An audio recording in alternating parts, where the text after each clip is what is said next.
আপনারা জানেন আমার দেশে একটা জরিপ প্রকাশ হয়েছিল এবং সেটা হয়তো তারাই করেছে। প্রথম দিনই তিনি ইনসাল্ট করেছেন। আপনারা জানেন বিভিন্ন জরিপ প্রকাশ হয়।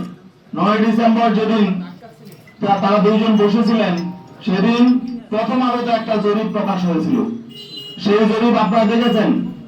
সেই জরিপে প্রকাশ হয়েছিল যে বিএনপি কে চায় 65% মানুষ, জামাতে ইসলামকে চায় 25% মানুষ, আর সেখানে ইসলামী আন্দোলনেরও ছিল একটা, সেটা হলো 0.1% মানুষ। ঠিক আছে, ওই দিন বসার পরে আলোচনা শুরুতেই জামাতের আমির মোহতারাম তিনি আমাদের আমিরকে বললেন যে এই একটা প্রথম আলোতে একটা জরিপ এসেছে দেখেন। তাহলে এটার অর্থ কি?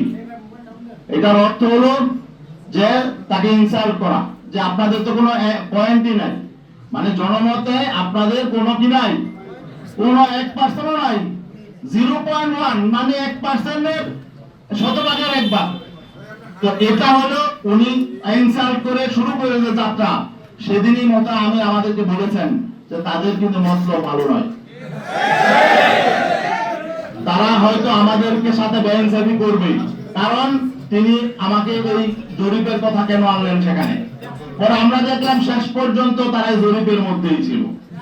এবং সর্বশেষ মিটিং যখন আমার সঙ্গে হয় ডক্টর আব্দুল্লাহ মোহাম্মদ তাহের সাহেব, তিনিও বললেন যে আপনাদের তো অনেক আসন দেওয়া হয়ে গেছে, জরিপে তো আপনাদের এত নাই। তখন তিনি আমার দেশের একটা জরিপের কথা সেদিন আনলেন। আপনারা জানেন আমার দেশে একটা জরিপ প্রকাশ হয়েছিল এবং সেটা হয়তো তারাই করেছে। যাই হোক, জরিপ কারা করে আপনারাও জানেন। এগুলো পেইড এজেন্সি থাকে, এনজিও থাকে, টাকা দিয়ে করা হয়। যাই হোক, এখানে ওই জরিপের ফলাফলটা রেজাল্টটা কি ছিল, যে সেখানে বিএনপি কে চায় 34% মানুষ, জামাতকে চায় 33% মানুষ, এনসিপি কে চায় 7% আর ইসলামী আন্দোলনকে চায় হলো 3% মানুষ। আচ্ছা বলেন দেখি, জামাতকে যদি 33% মানুষ চায়, এনসিপি কে যদি 7% মানুষ চায়, তো 40% হয়ে যায়। আর বিএনপি চায় 34%, বিএনপি কে চায়, তাহলে তো বিএনপি থেকে এখন যদি এনসিপি তাদের সঙ্গে আছে, বিএনপির চেয়ে 6% ভোট তাদের বেড়ে গেছে। এখন তাহলে আমাদের কি আর এখানে অবস্থান থাকে?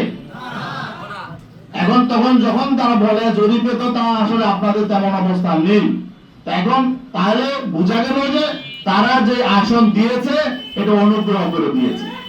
আমরা তো কারো অনুগ্রহের পাত্র হয়ে রাজনীতি করতে চাই না।